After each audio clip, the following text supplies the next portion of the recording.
일단은요, 그 전체적인 그 개념을 좀 잡아두셔야 돼요. 일단 첫 번째 보시면 공모펀드에만 적용된다는 건 어디에 적용 안 된다는 얘기입니까? 사모에 적용 안 된다는 겁니다. 왜 그럴까요? 얘는요, 적용되는 게 한 개라며 얘는 적용되는 게 두세 개가 돼야 되겠죠. 왜요? 공모가 훨씬 까다롭잖아요. 누구를 상대로 하는 거기 때문에 불특정 다수를 공개적으로 모집하는 게 공모잖아요. 그러니까 사모는 제가 뭐와 뭐가 제한 둔다고 했나요? 자격과 수를 제한하죠. 아는 사람들끼리 한다는 겁니다. 그러니까 특별히 까다로운 규제를 할 필요가 없어요. 왜? 아는 사람들끼리 아는 얘기하는 거니까. 그런데 공모라고 하는 건 불특정 다수를 대상으로 뭐 한 겁니까? 공개적으로 모집한 거예요. 예를 들어서 이렇게 예시를 들어볼게요. 펀드 투자 상담사 오프라인을 모집을 하는데 증권 투자 상담사를 딴 친구들만 모집을 해요. 어때요? 강사가 강의하기가? 쉽잖아요. 그렇죠? 다 아니까. 그런데 공개적으로 여러분 모집한 거잖아요. 고등학생도 있어요. 이번에는 고등학생이 공교롭게 없네요. 고등학생도 있고요. 연세가 많으신 분도 계시고요. 그리고 금융 자격증을 공부해보셨던 분도 계시고요. 안 해보셨던 분도 계시고요. 모르죠. 왜요? 불특정 다수를 대상으로 모집했기 때문에 훨씬 더 신경을 많이 써야 되는 게 공모잖아요. 그래서 보시면 공모 부동산 펀드에 해당된다는 건 공모가 지켜야 될 규정들이 훨씬 많다라고 해석을 해주시면 되고요. 그래서 첫 번째, 두 번째 보시면 각각의 부동산 펀드 자산 총액이란 지문이 나올 거고요. 두 번째 지문 한번 보실게요. 전체 펀드 재산 총액이란 말이 나올 거예요. 그래서 일단 그거 두 개를 구분하는 연습을 좀 해두셔야 돼요. 예를 들어서 A라는 집합투자업자가 있어요. 집합투자업자가요. 김이라는 펀드도 운용하고 금이라는 펀드도 운용하고 주라는 펀드도 운용합니다. 그러면 이건 뭐라고 부르나요? 각각이라고 부릅니다. 그렇죠? 그런데요. 이 A라는 집합투자업자가 전체적으로 자기가 운용하는 펀드는 뭐가 있나요? 김금주가 다 있는 거예요. 그래서 각자의 펀드를 의미하는 건 얘가 운용하는 일부의 펀드를 말하는 거고요. 전체라고 하는 건요. 얘가 운영하고 있는 모두를 다 합친 걸 전체라고 얘기해요. 그래서 일단 그거를 구분하는 작업이 필요합니다. 자, 그러면 첫 번째 해설 한번 보도록 할게요. 그 해설 그 부분 보지 마시고요. 전체적 종류 1번부터 보도록 하겠습니다. 이거 구분해야 되는 건 공모와 사모 모두 적용되는 경우와 사모는 적용되지 않는 경우를 먼저 구분하는 게 필요합니다. 그래서 1번 보실게요. 각입니다. 전체 아니죠. 각 공모 부동산 펀드의 자산 총액으로요. 동일 증권, 동일 법인의 몇 % 초과해서 투자하는 거 안 됩니까? 10%입니다. 그쵸? 사모 제한이 있습니까? 없어요. 그거 기억해 두시고요. 2번, 3번 묶어 보실게요. 제가 왜 2번, 3번을 묶으라고 했을까요? 눈치채셨어요? 공모, 사모 모두 적용되는 케이스이기 때문입니다. 전 색깔을 다르게 표시해서 별표해뒀어요. 보실까요? 각각 공모 부동산 펀드 자산 총액으로 집합투자업자의 50% 초과해서 투자할 수 없습니다. 그리고 각 공모 부동산 펀드 자산 총액으로 같은 펀드의 20% 초과해서 투자할 수 없습니다. 이것은요. 공모와 사모 모두 해당됩니다. 50%하고 20% 헷갈리시죠? 같은 펀드니까 두 글자죠. 그래서 20으로 꺾으시고요. 그리고 전체적으로 한다. 그리고 뭐 집합투자업자 전체 50% 이렇게 좀 범위가 커졌다라고 해서 암기해 두시면 수월하실 겁니다. 자, 그리고 네 번째. 전체로 넘어왔어요. 각각에서 네 번째는요. 전체로 넘어왔어요. 그래서 전체 펀드 자산 총액으로는요. 동일 법인의 10% 아니어야 되겠죠. 전체니까 얼마 정도 올라가야 되겠습니까? 20으로 올라가야 되겠죠. 그렇게 해두시면 숫자가 조금 더 덜 거북하실 겁니다. 그래서 20% 초과의 투자 금지는요. 사모는 제한받지 않아요. 어디만 해당된다는 얘기입니까? 공모만 해당된다는 얘기네요. 그리고 5번이 굉장히 중요합니다. 5번 별표. 예외적으로 100%까지 가능한, 투자 가능한 부동산 관련 증권이 있어요. 그래서 1번 번호 붙일게요. 부동산 개발회사가 발행한 지분증권. 100%까지 투자 가능합니다. 지문으로 굉장히 많이 나올 겁니다. 두 번째, 부동산 투자 목적회사입니다. 가 발행한 지분증권이 있어요.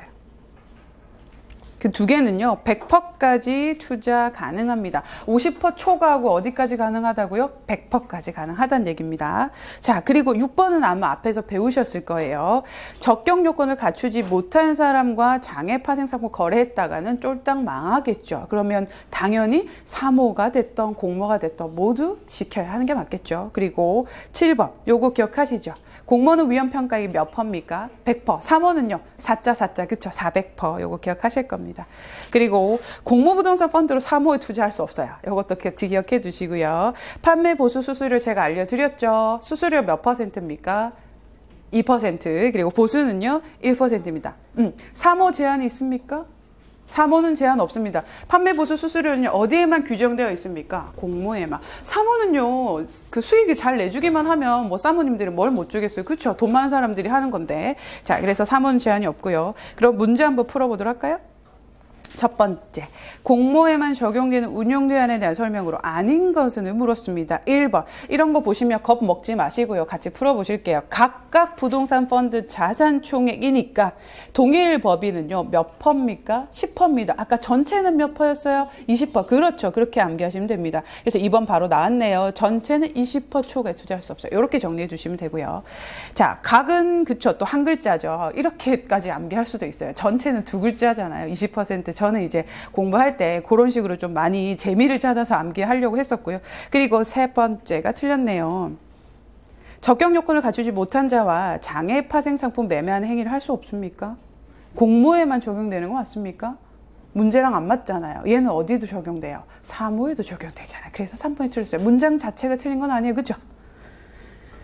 그리고 4번, 자산 총액의 10% 초과해서 동일, 증권 동일, 법인이 발행한 거 투자할 수가 없었어요. 요거 1과목에서 100%까지 투자 가능한 거 암기하셨죠?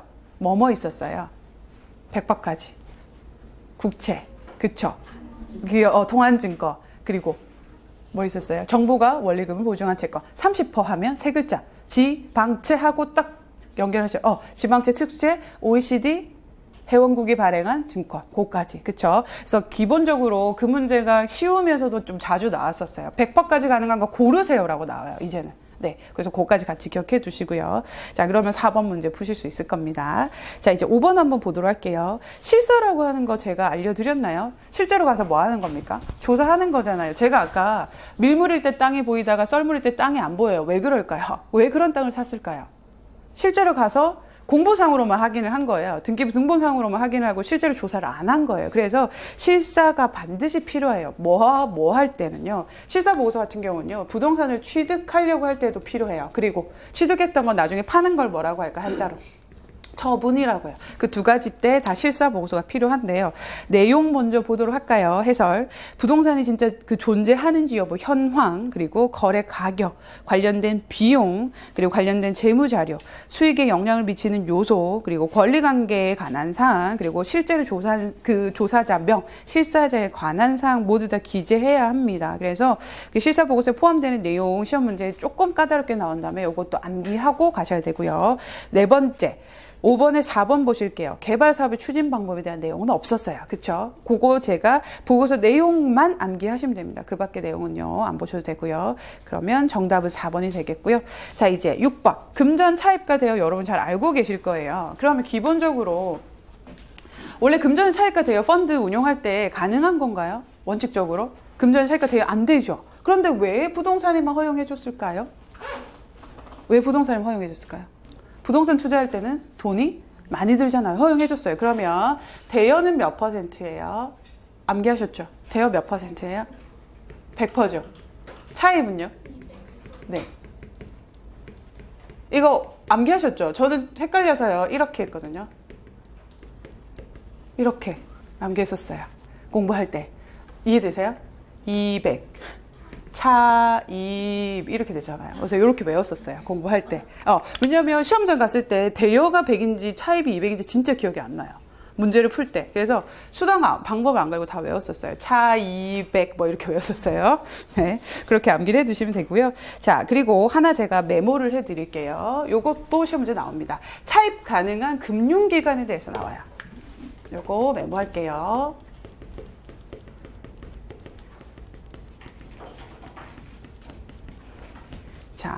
일단 기본적으로 은행이고요.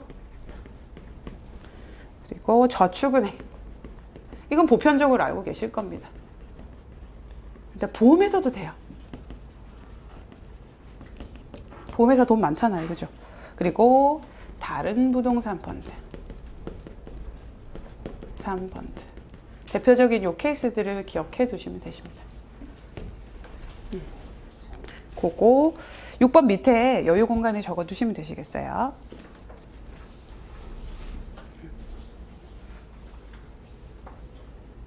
새마을금고 있어요? 여기? 새마을금고 있어요? 새마을금고는요, 은행도 아니고 저축은행도 아니에요. 어디예요, 새마을금고는? 신용협동기구에 속해요. 안 돼요. 들어갈 수 없어요. 그래서 요것만 명시한 것만 기억해 주시면 되세요. 기본적으로 은행, 저축은행, 보험회사, 그리고 다른 부동산 펀드나 기금으로부터 차입할 수 있는데 새마을금고 안 됩니다. 그래서 요거 같이 기억해 두시면 되시고요. 자, 그리고 또 하나 기억해야 될 거. 그 기본적으로 해설 밑에 한번 보실게요. 공모 같은 경우는요. 기본적으로 공모든 사모든 대여에 관련된 사항을 정하는 건 동일해요.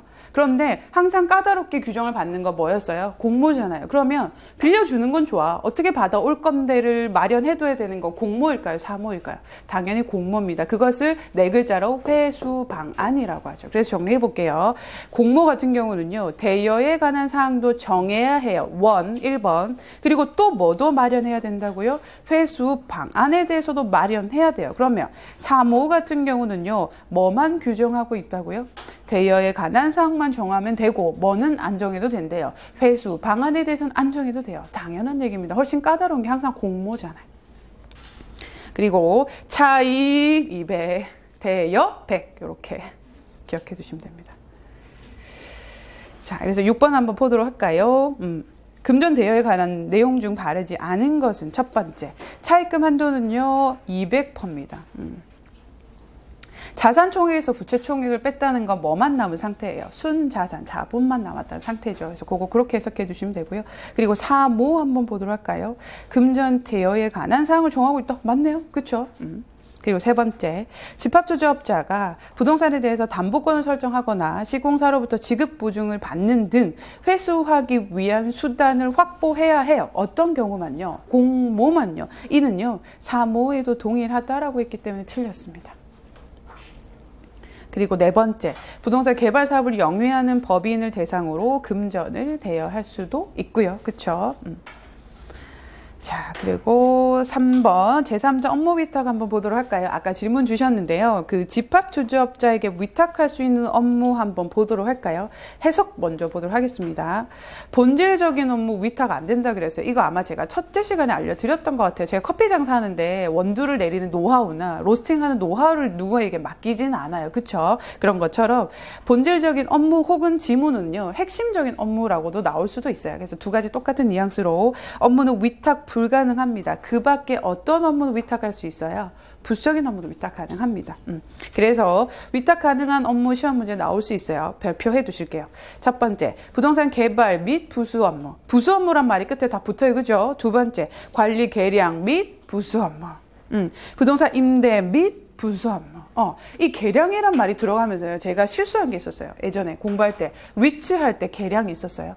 위치의 종류할 때 없어요. 그쵸? 얘도 종류가 네 가지고 부수 업무 같은 경우도요. 잘게 쪼개어 본다면 문제가 나올 수 있는 확률이 있는 게 왜냐하면 부동산 관리 부수 업무라고 나오고요. 부동산 계량 부수 업무라고 쪼개서 나오면 4개예요. 똑같이. 그래서 그때 헷갈렸었던 기억이 나요. 그래서 계량이란 말은 리치에는 없어요. 여기에만 들어가요. 여기에만 들어가요. 헷갈리지 않게 기억해 두시고요.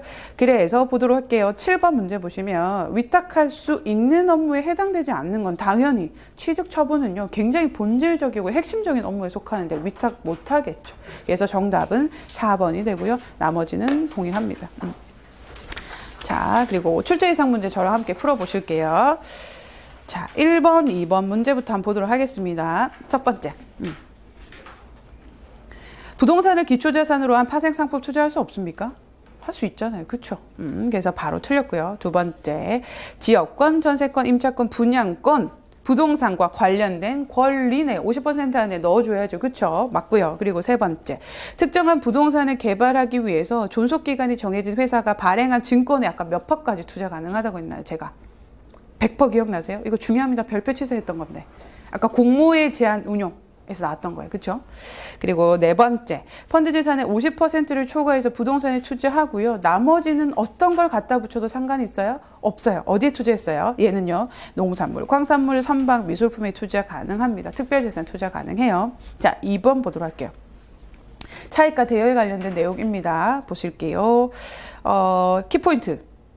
차입이니까 200%죠. 그리고 두 번째, 집합투자업자가요. 금전을 차입했어요. 그러면 차입한 돈은 어디에만 써야 될까요? 부동산 운용에만 써야 되는데 운용하는 방법, 외의 방법으로 운용할 수 있다고 했기 때문에 틀렸습니다. 그쵸? 그리고 세 번째, 대여는 몇 %입니까? 100%입니다. 그쵸? 간단하죠? 그리고 4번 아까 제가 알려드렸던 지문이에요. 그죠? 부동산을 취득함에 있어서 부동산 펀드가 아닌 펀드에서는 그 가액의 몇 %까지밖에 못해요. 70%입니다. 그쵸? 70이 또 어디서 나왔었나요, 오늘? 그쵸. 부동산 투자회사는요, 그 최고 한도가 몇 %에서 정해집니까? 70에서 정해집니다. 제가 뜬금없이 계속 이렇게 물어볼 거예요. 그쵸? 자, 복습해야 되니까. 그리고 세 번째, 이런 문제가 너무너무 쉽지만, 기본적으로 그냥 정말 그 펀드 시험에서 1번 문제나 아니면 그 파생상품펀드 법규의 1번 문제나 부동산 펀드 법규의 1번 문제로 나올 확률이 높아요. 자, 볼까요? 증권집합투자기구, 특별자산, 부동산, 파생상품 집합투자기구가 있었나요? 근데 시험장 가면요, 왠지 있는 것 같아요. 진짜 그래요. 그쵸? 미쳐버려요. 그쵸? 왠지 있는 것 같아요. 있어요? 없어요? 없어요. 그쵸? 자, 그리고 4번 볼까요? 부동산 펀드에서 처분하는 행위에 대한 설명입니다. 바르지 않은 것은 첫 번째, 국외는요 3년 아니죠. 그 걔네들이 정한 집합투자 규약에서 따라가는 거고요. 두 번째, 건축물 뭐 없는 걸 제가 세 글자로 뭐라고 했나요? 나대지라고 했어요. 그렇죠? 개발사업 시행하기 전에 토지를 처분하는 행위 할 수가 없어요. 처분 제한이 있다. 5년의 제한이 있다. 3년의 제한이 있다라는 거 있습니까? 없습니까? 없어요. 제가 무조건 제한이 없다고 했어요. 어떻게 표현해야 된다고 했죠? 금지라고 해야 된다고 했습니다. 그리고 세 번째, 부동산 펀드가 합병 해지 해산은요 굉장히 특수한 사항이어서 투자자를 좀 보호해야 될 필요성이 있는 것들이에요. 그렇기 때문에 개발 사업을 시행하기 전에 나대지 처분할 수 있게 예외적으로 허용해 준 케이스입니다. 그리고 네 번째, 부동산 개발업자가 건축물이 없는 토지를 분할하는 경우 개발 사업을 시행하기 전이라도 토지 처분할 수 있습니까? 그런 거 없어요. 예외적인 아까 경우 해지 해산 뭐 분할 이런 경우에만, 얘는 건축물에는 상관없어요. 그래서 4번이 정답이고요.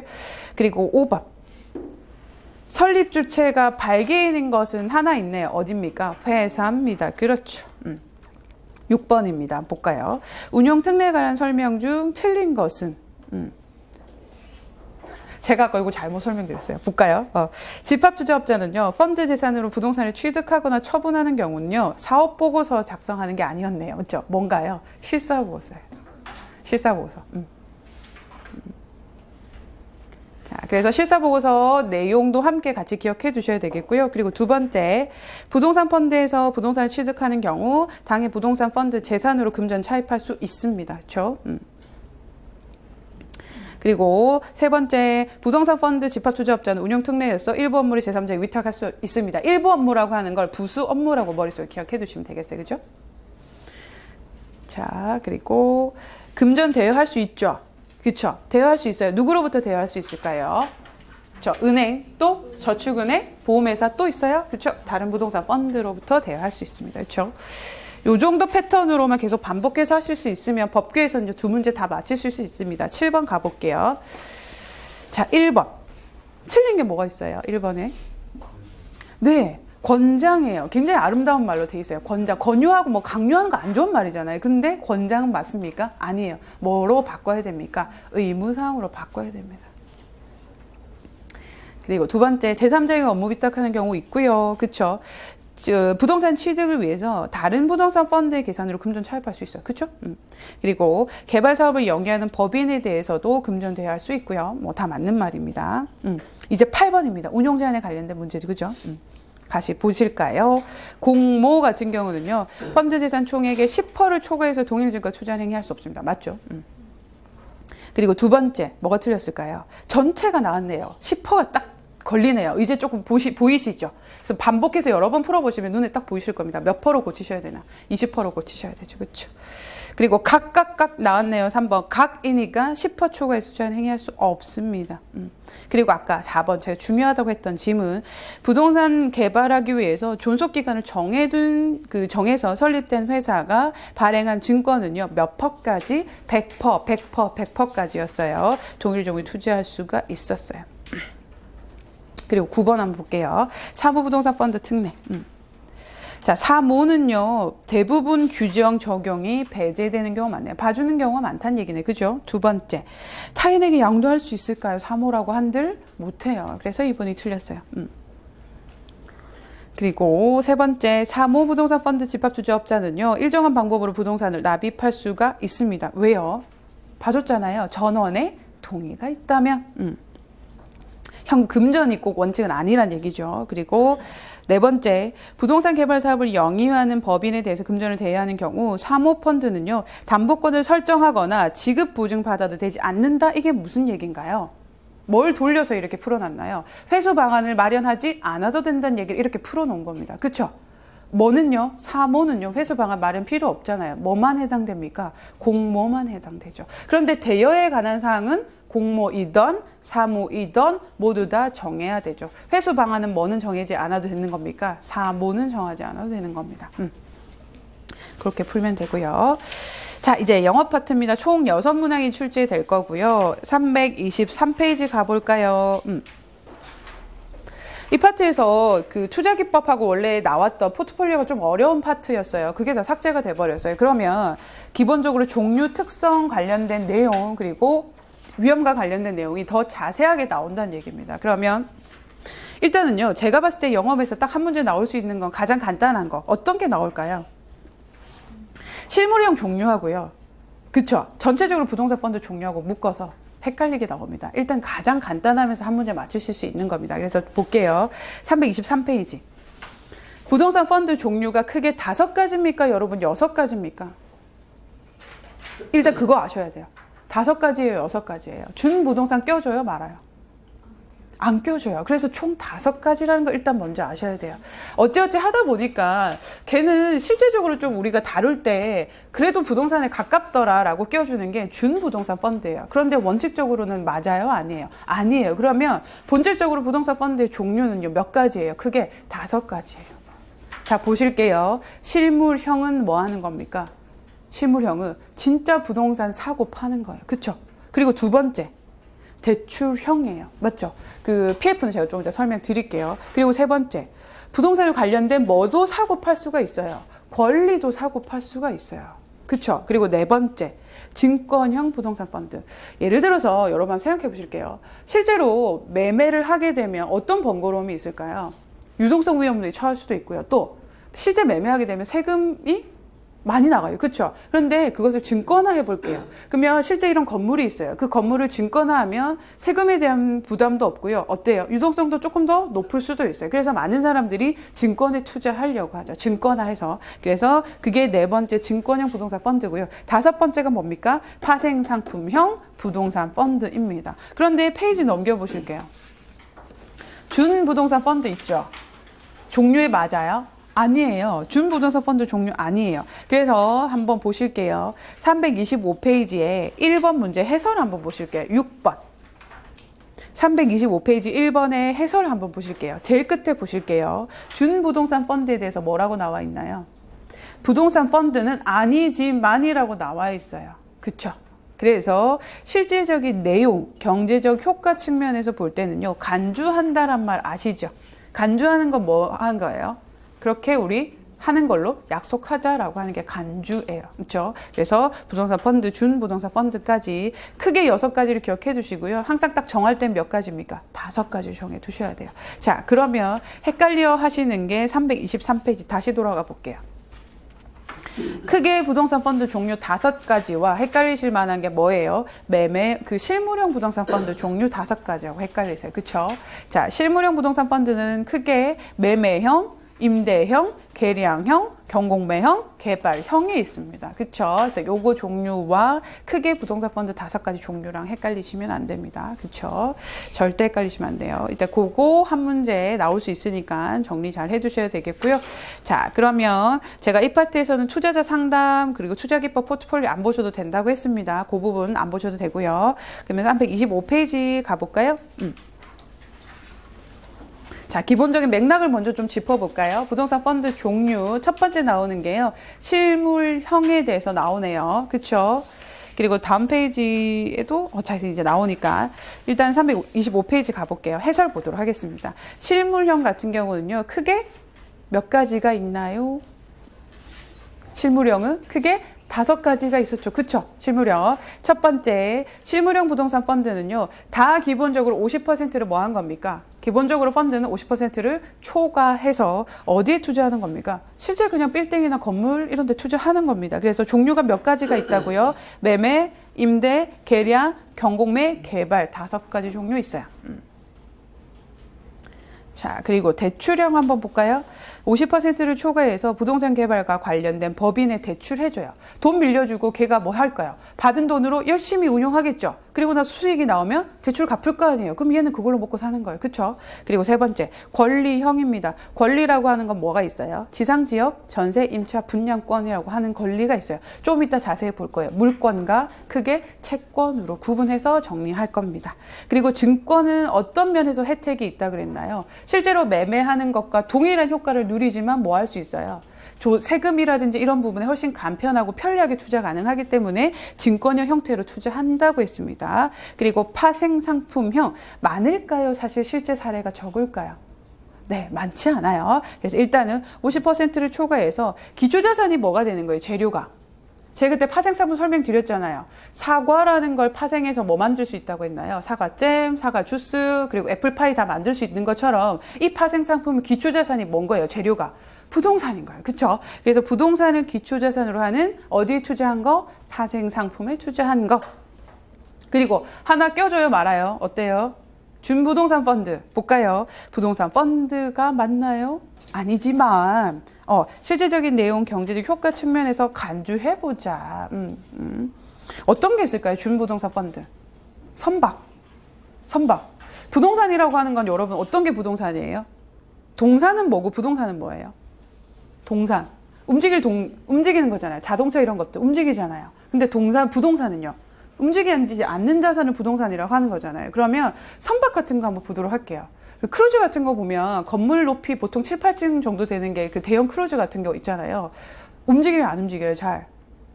어떻게 생각해보면 걔는 사실은 그 부동산으로 보기도 그렇고 아닌 것 같기도 하고, 왜냐하면 그냥 고정되어 있는 상태에서는 그냥 건물이에요. 그런데 배 위에서 어떻게 해요? 동산으로 움직이고 다니잖아요. 이제 그런 것들이 대표적인 준부동산 펀드라고 볼 수 있어요. 선박 이런 것들. 자, 그리고 이제 2번 보도록 할게요. 지금은 조금 잠잠한데요. 해외 부동산 투자가 엄청나게 붐이 일었었죠. 특히 동남아시아, 중국에 난리가 났었어요. 그래서 필요성에 대한 설명으로 바르지 않는 것은 보통 왜 해외에 눈을 돌릴까요? 해외에 눈을 돌릴까요? 왜 그럴까요? 우리나라랑 어때요? 예를 들어서 우리나라 부동산 경기가 너무 안 좋아요. 해외 부동산 경기도 똑같이 안 좋으리란 법은 없어요. 그러니까 많은 사람들이 뭐 때문에? 우리나라 부동산 경기 흐름을 조금 피하고자 외국으로 눈을 돌리게 되죠. 보편적으로는 그래요. 그래서 보시면 첫 번째, 그 대체적으로 해외 부동산 펀드가 뭐 연금 성격의 안정적이고 장기적인 투자 운용 대상으로 편입하려고 하는 게 이론적인 거예요. 근데 많은 사람들은 뭐 때문에 해외 부동산 펀드 편입해요? 한탕 노리려고 편입하는 거잖아요. 이건 너무나 이론적인 얘기예요. 보시면 연금 성격의 안정적이고 장기적인 투자해요? 해외 펀드 투자할 때 어때요? 한탕 노려가지고 몇 달 만에 뭐 몇십억 얻으려고 하잖아요. 그러니까 다 어때요? 망하잖아요. 원래는요, 해외 부동산 펀드의 본질은 이렇게 투자해야 되는 게 맞아요. 연금 성격이래요. 노후에 정말 적은 돈이지만 꾸준히 받을 수 있을 정도 안정적이고 장기적으로 투자해야 된대요. 이게 이론적인 거예요. 그리고 두 번째, 상관관계라는 거 이 과목에서 많이 보셨죠? 어떤 게 상관관계가 높다라고 표현하는 건가요? 예를 들어서 A라는 자산이 있어요. 올라가고 있어요. B라는 자산은 상관관계가 높아요. 그대로 있을까요? 올라갈까요? 같이? 올라가요. 둘이 상관관계가 높으니까. 그래서 볼게요. 국가 간의 상관관계가 높으면요. 우리나라 그 부동산 시장이 안 좋으면요. 중국 부동산 시장도 어떨까요? 안 좋아야 되겠죠. 그런데 대체적으로 상관관계가 어떤 경우에? 낮은 경우. 그쵸. 높다라고 이렇게 틀렸습니다. 그래서 낮은 다수 국가의 부동산에 분산 투자해서요. 위험을 효율적으로 관리할 수가 있습니다. 포트폴리오 중요하죠. 그쵸. 자, 그리고 세 번째, 다양한 투자 기회를 모색하는 욕구를 충족시킬 수 있고요. 그리고 집중 투자 위험을 회피할 수 있습니다. 그래서 보통 바람둥이들이 여러 가지 이제 포트폴리오를 하잖아요. 이제 한 사람과 잘 안 될 확률을 대비를 해서 여러 사람 만나잖아요. 그래서 그런 거하고 똑같아요. 그렇죠? 집중 투자 위험을 피할 수도 있어요. 자, 그렇게 체크해 주시면 되고요. 자, 이제 종류 이제 본격적으로 내용 한번 보도록 하겠습니다. 첫 번째, 실물형 부동산 펀드 첫 번째 가장 대표적인 게 매매형이 나왔네요. 그리고 임대형이 나왔습니다. 가장 대표적인 거죠. 그리고 뒤에 또 나오죠. 경공매형도 나왔고요. 더 대표적인 문제 이 정도 풀어보시면 됩니다. 자, 그럼 첫 번째 매매형 한번 보도록 할게요. 그 매매형은 앞서서 그 323페이지 내용이 그래도 간단하면서 정리가 좀 잘 되어 있어요. 그거 같이 보셔도 되세요. 개요가 있고 거기에 따른 투자 위험들이 딱딱딱딱 정리가 잘 되어 있기 때문에 요 맥락을 중점적으로 잘 살펴보시면 됩니다. 그럼 첫 번째, 매매를 한다는 건 아무것도 안 한다는 거하고 똑같아요. 그냥 뭐만 해두는 겁니까? 사기만 사요. 사고 가만히 있다가 올랐을 때 뭐 하는 겁니까? 팔면 돼요. 중간에 어떤 활동을 합니까? 안 합니까? 활동을 전혀 하지 않는 거예요. 그래서 기본적으로 얘는요, 궁극적인 목적이 매각 차익을 획득하기 위한 목적으로 투자를 합니다. 그래서 매각 차익이라고 하는 건 여기 가로 나오죠. 자본소득이죠. 예를 들어서 1억에 사서 2억에 팔면 자본소득이 얼마가 건져지나요? 1억이 건져지죠. 그쵸? 요것만 목적으로 하는 거고요. 그래서 단순하게 뭐만 하는 겁니까? 보유만 하는 거고요. 그것을 조금 더 예를 들어서 얘는 2억짜리로 팔기보다는 조금만 더 내가 노력을 하고 뭐 인테리어를 바꾼다든지 하면 2억 5천에는 가능하겠어 라고 하는 걸 합니까? 안 합니까? 그런 활동을 전혀 하지 않는다는 겁니다. 그래서 단순히 보유만 한다는 거 하면 딱 체크 포인트로 매매형 기억해 두시면 됩니다. 그런데요, 이 치명적인 단점이 있어요. 2억에 팔고 싶었어. 팔려고 보니까 8천이 됐네. 이건 매각 차이가 얻을 수 있을까요? 없을까요? 못해요. 이런 것들이 얘 투자할 때 위험 요소가 된다라고 하는 거죠. 그래서 그 내용 문제 한번 보도록 하겠습니다. 첫 번째, 그 매매형 문제 먼저 보도록 할게요. 1번. 매매형 부동산 펀드 운용 목적은요, 단순한 뭐를 획득하는 겁니까? 매각, 차익, 자본소득만 획득하는 겁니다. 그리고 키포인트가요, 단순 취득 후 보유만 한다라고 되어 있습니다. 뭐는 절대 하지 않아요. 가치를 높이기 위한 재반 활동 또는 개발은 하지 않습니다. 그 재반 활동하는 게 계량형이거든요. 따로 있어요. 그래서 매매는요, 그냥 단순히 갖고 있다라고만 키포인트 정리해 두시면 됩니다. 그리고 세 번째, 매매형 부동산 펀드는요, 사전 매입 약정을 의무적으로 체결하도록 하고 있을까요? 아니에요. 의무적으로 체결하는 건 아닙니다. 그래서 제일 끝에 해설에도 나와 있지만 의무 체결 사항은 아닙니다. 되도록 하면 어떨까라고 얘기하는 거죠. 사전 매입 약정은 뭘까요?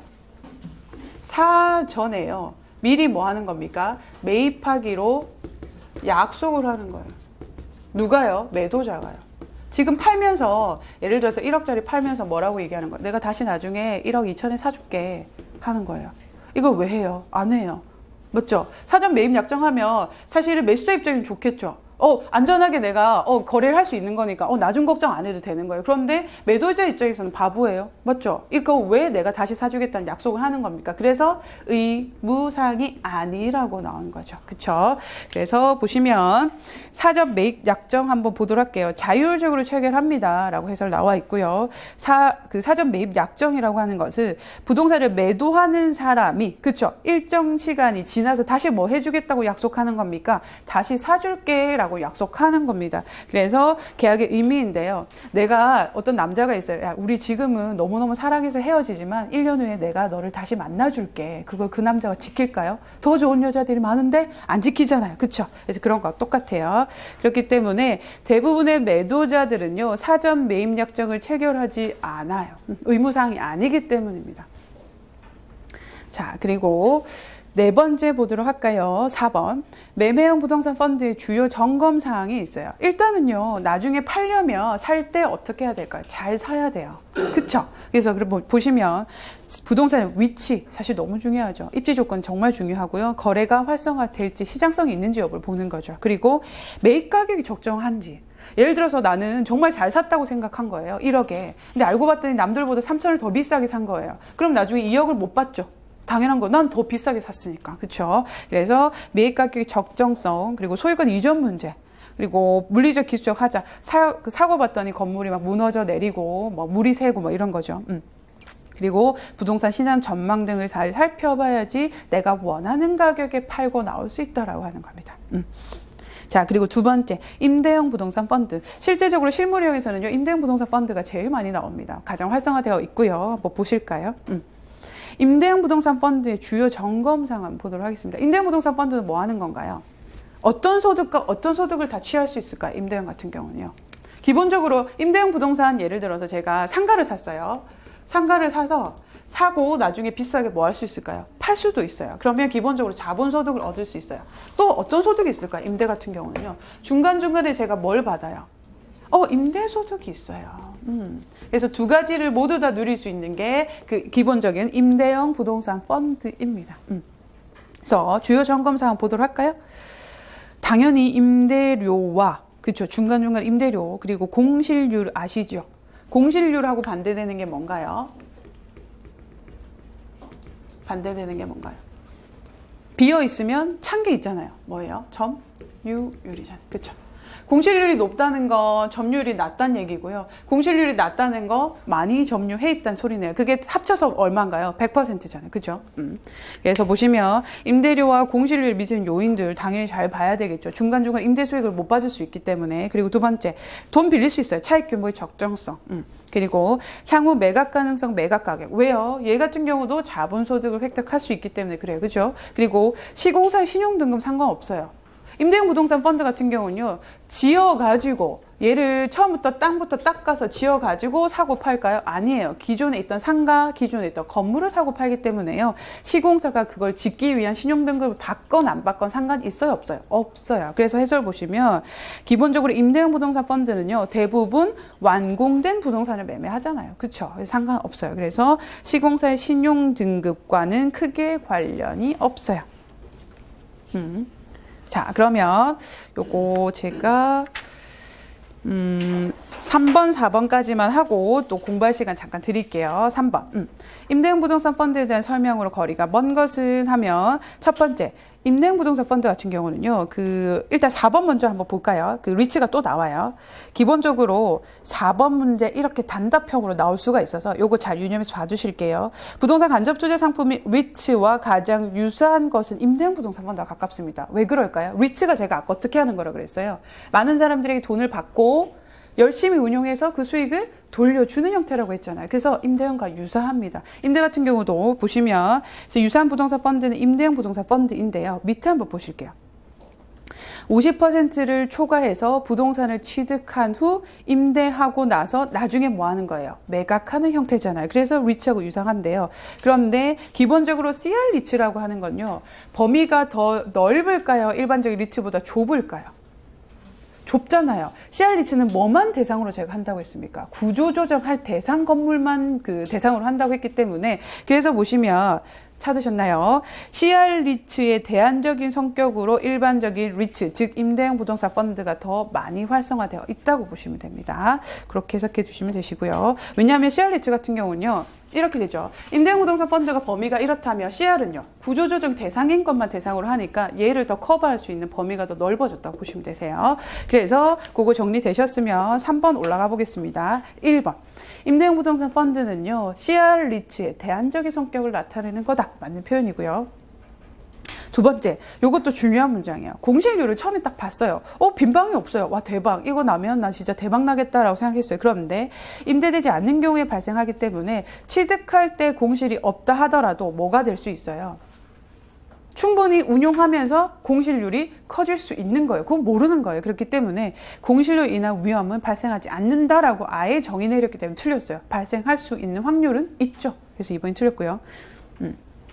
그래도 임대형 부동산 펀드의 주수익원은요, 매각 차익으로 인한 자본소득일까요? 임대소득일까요? 얘의 본질은요, 임대소득이에요. 그리고 네 번째, 제가 말씀드렸죠. 이자소득 성격의 임대소득과 자본소득 성격의 매각 차익을 획득하는 것이 주된 운용 전략입니다. 맞죠? 자, 여기까지 하고 제가 공부할 수 있는 시간 10분 드릴게요.